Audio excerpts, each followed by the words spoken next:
اعوذ باللہ من الشیطان الرجیم بسم اللہ الرحمن الرحیم مولاي صل وسلم دائما ابدا علی حبیبک خیر الخلق کلہم۔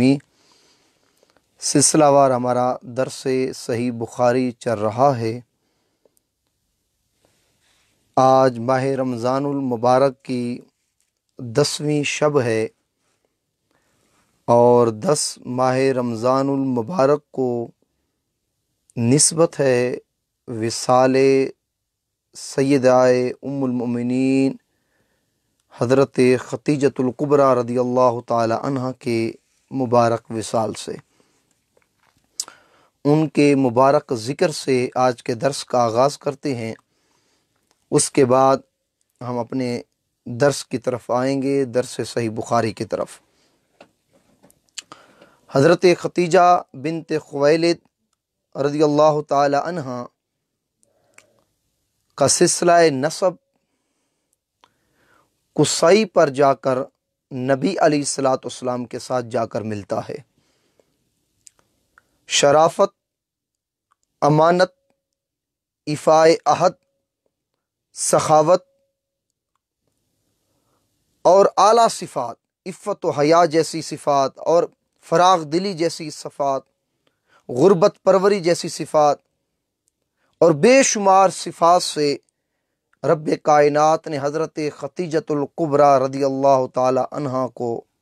سنوارا تھا۔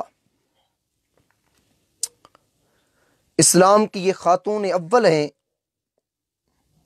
اسلام لانے میں بھی ان کو درجہ اولیت حاصل ہے، اور حضور نبی اکرم صلی اللہ تعالی علیہ وآلہ وسلم کی رشتہ ازدواج میں آنے کو کے حوالے سے بھی ان کو شان اولیت حاصل ہے۔ شادی کے بعد 25 سال نبی علیہ الصلوۃ والسلام کے ساتھ حضرت خدیجۃ الکبریٰ رضی اللہ تعالیٰ عنہ نبی علیہ الصلوۃ والسلام کے ساتھ رہیں، اور یہ ان کا اعزاز، ان کی شان، ان کا مرتبہ اس بات سے آپ اندازہ لگا سکتے ہیں کہ حضور نبی اکرم صلی اللہ تعالی علیہ وسلم کو حضرت خدیجۃ الکبریٰ رضی اللہ تعالی عنہا سے کتنا لگاؤ تھا، نبی علیہ الصلوۃ والسلام کو آپ سے کتنا پیار تھا، کہ آپ کے ہوتے ہوئے حضرت ام المؤمنین ام عائشہ صدیقہ رضی اللہ تعالی عنہا روایت کرتی ہیں کہ نبی علیہ الصلوۃ والسلام نے حضرت خدیجۃ الکبریٰ رضی اللہ تعالی عنہ کے ہوتے ہوئے کسی اور عورت سے نکاح نہیں فرمایا، یہاں تک کہ آپ کا وصال ہوا، بعد از وصال نبی علیہ الصلوۃ والسلام نے اور عورتوں سے نکاح فرمایا۔ آپ کے ہوتے ہوئے نبی علیہ الصلوۃ والسلام نے کسی سے نکاح نہیں فرمایا۔ زمانہ جاہلیت میں نبی علیہ الصلوۃ والسلام کے اعلان نبوت سے بھی پہلے حضرت خدیجۃ الکبریٰ رضی اللہ تعالی عنہا کا لقب مکہ والوں کی زبان پر طاہرہ تھا۔ طاہرہ کے لقب سے آپ مشہور تھیں، اہل مکہ آپ کو طاہرہ کے لقب سے پکارا کرتے تھے، اور یہ رسول اللہ صلی اللہ علیہ وسلم کی بہت ہی جان نثار، وفا شعار بیوی تھیں، اور حضور نبی اکرم صلی اللہ علیہ وسلم ان سے بے پناہ محبت فرمایا کرتے تھے، اور حضور نبی اکرم صلی اللہ تعالی وسلم اکثر کہا کرتے تھے، جب سب لوگوں نے میری نبوت اور رسالت کا انکار کیا، کفر کیا، اس وقت یہ مجھ پر ایمان لائی، لوگوں نے مجھے جھٹلایا، حضرت خدیجۃ الکبریٰ رضی اللہ تعالیٰ عنہ نے میری تصدیق کی، مجھے کوئی چیز دینے کے لیے کوئی تیار نہیں تھا، حضرت خدیجۃ الکبریٰ رضی اللہ تعالی عنہ نے اپنا سارا ساز و سامان، ساری مال و دولت میرے قدموں پر نچھاور کر دی، اور اللہ نے انہی کے شکم سے مجھے اولاد عطا فرمائی۔ 65 سال کی عمر میں آپ کا وصال ہوا 10 ماہ رمضان المبارک کو، اور نبی علیہ الصلوۃ والسلام نے اپنے مبارک ہاتھوں سے حضرت خدیجۃ الکبریٰ رضی اللہ تعالی عنہ کو قبر کے اندر اتارا، اور جنازہ نہیں پڑھا گیا، کیونکہ اس وقت نماز جنازہ کا حکم نہیں تھا، جنازے کا حکم نہیں تھا، اس لیے جنازہ آپ پر نہیں پڑھا گیا۔ تو آج کے دن کی نسبت سے یہ تھوڑا سا تذکرہ حضرت